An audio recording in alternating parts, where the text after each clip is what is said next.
بسم الله الرحمن الرحيم. سبق وحلينا امتحان كامل.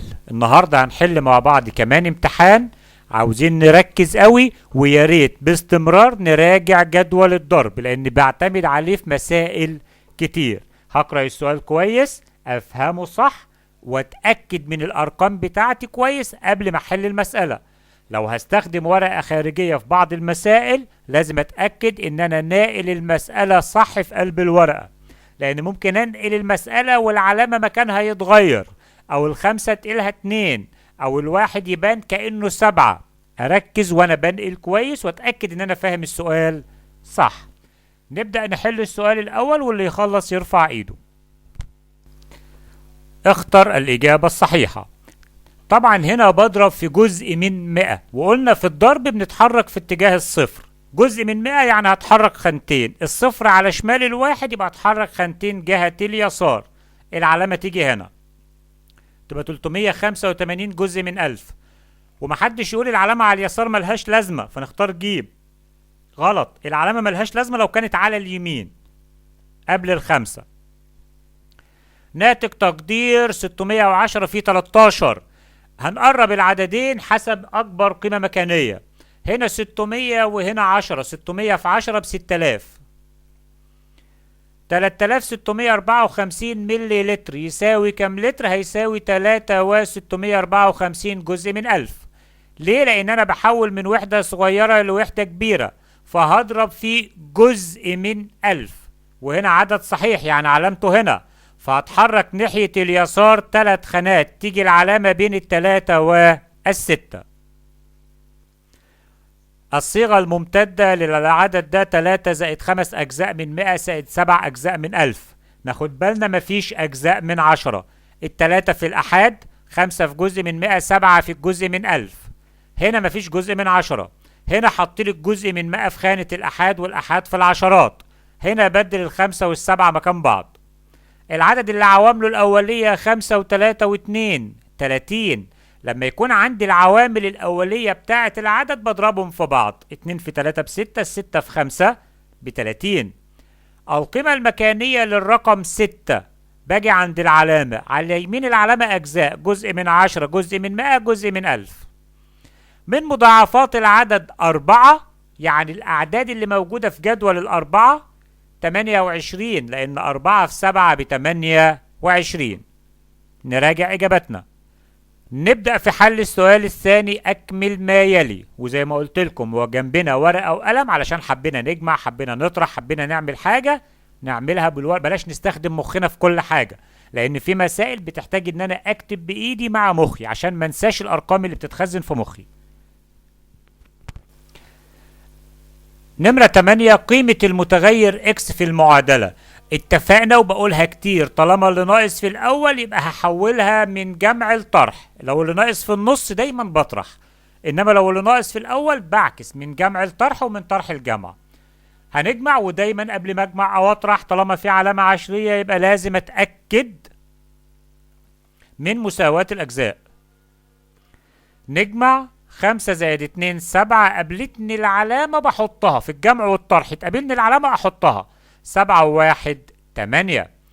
عاوز أقرب دي لأقرب جزء من 10. التقريب حدد الرقم، حط اللي قبله صفار، هيزيد ولا لا؟ يكتب باقي العدد كما هو. حدد الجزء من 10، نضع ما قبله صفر على يمين العلامة، ممكن ما نكتبوش.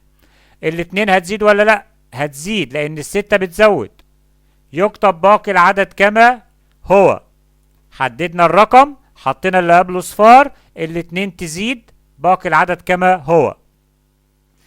العدد 42 و9 أجزاء من 10 بالصيغة الممتدة. قلنا 42 يعني دي 2 ودي 40 ودي 9 أجزاء من 10. 4 في العشرات ب40، 2 في الأحاد ب2، 9 في خانة الجزء من 10. العوامل الأولية ل24. خلي بالكم ما قاليش عوامل وسكت. لو عوامل يبقى 1 في 24 و2 في 12 و3 في 8 و4 في 6، كل جداول الضرب. إنما عوامل أولية فصص ال24 مثلا 4 في 6. الأربعة هتبقى 2 في 2 والستة 2 في 3. يبقى العوامل الأولية للعدد 24 2 و2 و2 و3. طبعا فعلا هنا في خطأ، ان احنا هنا جمعنا واحنا اتفقنا في الاول بنعكس. يبقى هنا هنطرح 5 ناقص 2 3، احط العلامة 7 ناقص 1 6، يبقى 6 و3 اجزاء من 10. هنا الميم ميم ألف للعددين 6 و8 اللي هو أصغر عدد يقبل الاسم على الستة والتمانية بعد الصفر. طبعا هنقول مضاعفات الستة 0 6 12 18 24 وهكذا. مضاعفات التمانية 0 8 16 24، فهلاقي المضاعف المشترك بينهم هو 24. قاعدة النمط 3 5 7 9، أنا بزود 2، ما أقولش 11، ما بيقوليش أكمل النمط، لا هو عاوز القاعدة بتاعتي n زائد 2، يعني كل عدد بزود عليه 2 عشان أجيب اللي بعده. عاوز ناتج تقدير مسألة الطرح دي، بس هو قال لي استخدم أول رقم من اليسار. ده كام وده كام؟ محدش يقول لي 3 ناقص 1، لا دي 30 ناقص 10، يبقى كام؟ 20. محدش يقول لي يا مستر التلاتة قبلها 7 يعني هتزيد، الكلام ده لو قال لي قرب، انما ده بيقول لي اول رقم من اللي على اليسار، فهاخد الرقم اللي على اليسار زي ما هو. هنا 78، اخد ال8 مع ال70، تمام؟ يبقى فاضل عندي ايه؟ ال3 وال10 اللي هي 13، خاصية التوزيع، يعني 3 في 8، 8 في 3 و8 في 10 اهو. بعد كده 70 في 3 و70 في 10. نراجع الحل بتاعنا. السؤال الثالث، اختر الإجابة الصحيحة. طبعا أحله بعد كده هعلم على الاختيار بتاعي. أول سؤال عندي 6 أجزاء من 10 في جزء من 100، زي السؤال رقم 1 في الاختبار. قلت في الضرب هتحرك في اتجاه الإصفار، جزء من 100 يبقى هتحرك خانتين ناحية اليسار، أدي خانة وأزود صفر، يبقى 6 أجزاء من 1000. 5 من 10 طن يساوي 500 كيلو جرام، لأن الطن فيه 1000 كيلو. من الكبير للصغير هضرب في 1000، اتحرك بالعلامة يمين 3 خانات. خارج القسمة هيبقى 27. طبعا قبل ما بقسم لازم أخلص من العلامة اللي في المقسوم عليه، فهحركها يمين خانة، ونفس اللي يتم في المقسوم عليه يتم في المقسوم. فهتبقى المسألة شكلها الجديد 27 على الواحد فيها 27. 25 و76 جزءا من 1000. 25 عدد صحيح، 76 جزء من 1000، يعني العلامة بعد 3 أرقام.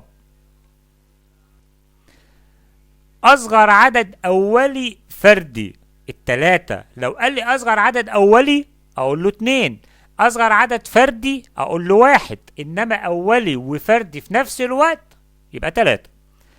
العين من ألف للعددين 20 و12 4. طبعا اللي حافظ جدول الضرب بما إن السؤال اختياري يقدر يقعد يفكر في مخه كده إيه أكبر جدول بيديني 12 و20 في نفس الوقت. هو الأربعة، 4 في 3 و4 في 20، 4 في 3 ب12 و4 في 5 ب20.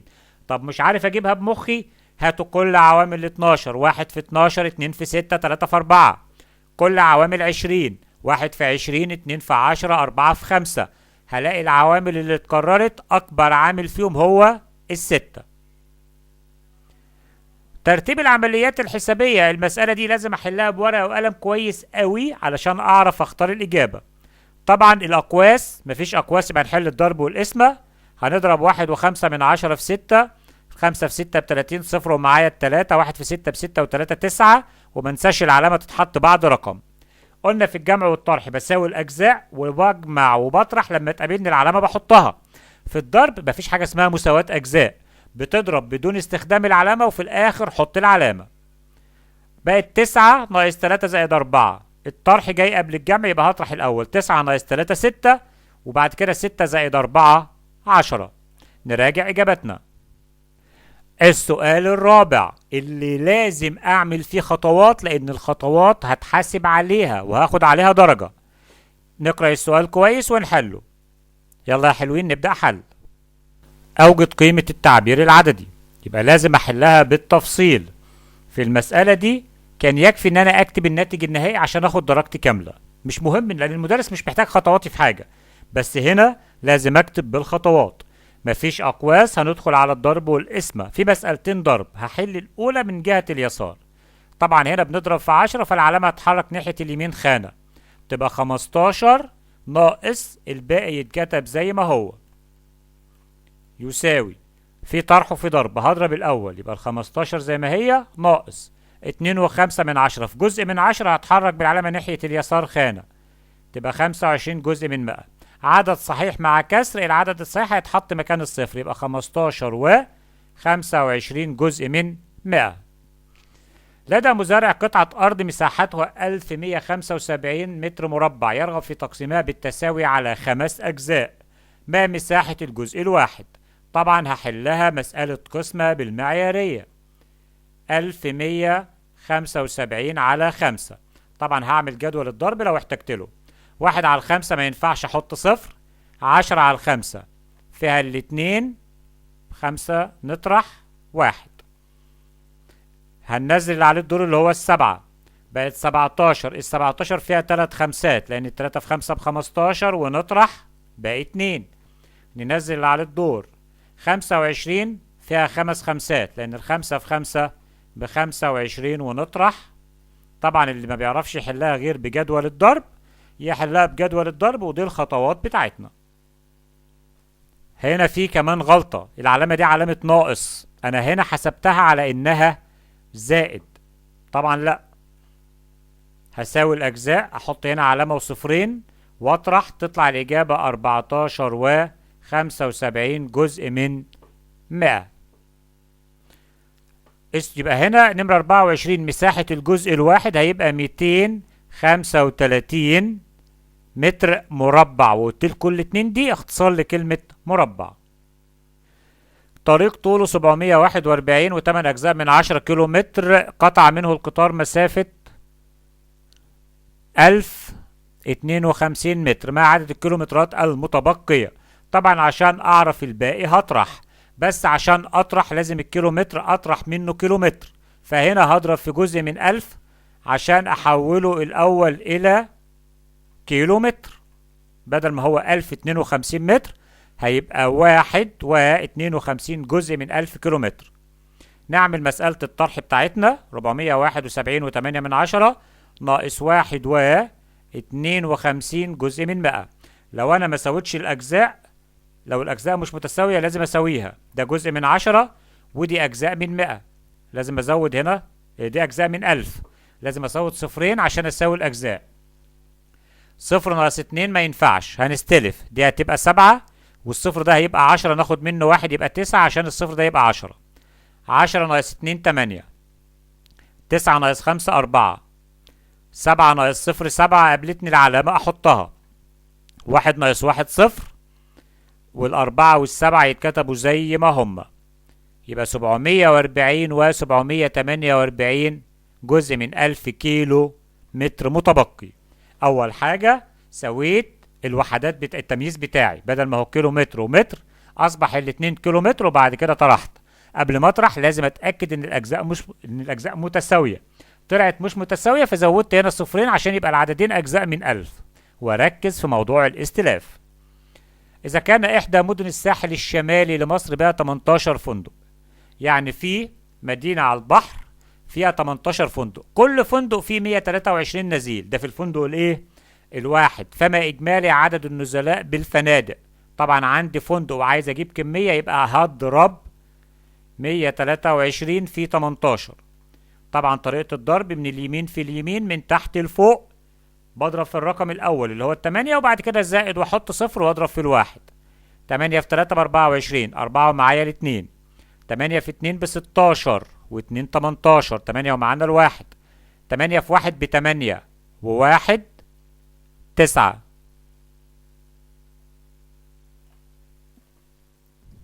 بعد كده هنضرب في الواحد يبقى زائد واحط صفر، ومهم جدا ابقى منظم علشان ما اغلطش في الجمع بتاعي.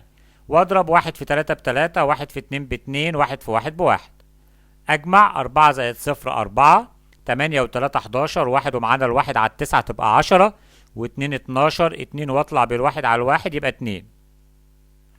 يبقى الإجابة 2214 نزيل، يعني ضيف قاعد في الفندق. في حاجات كتير في الامتحان ده شبه الامتحان اللي فات. هتيجي تبص اللي هيحل امتحانين 3 كويس، هتيجي تبص هتلاقوا بقية الامتحانات نفس اللي احنا حليناه مع اختلافات بسيطة. قبل ما احل الواجب بتاعي وقبل ما ادخل في امتحان جديد لازم اراجع بتاع النهاردة، علشان لو كان في عندي اي غلطة لازم اثبتها في مخي علشان ما اقعش فيها مرة تانية.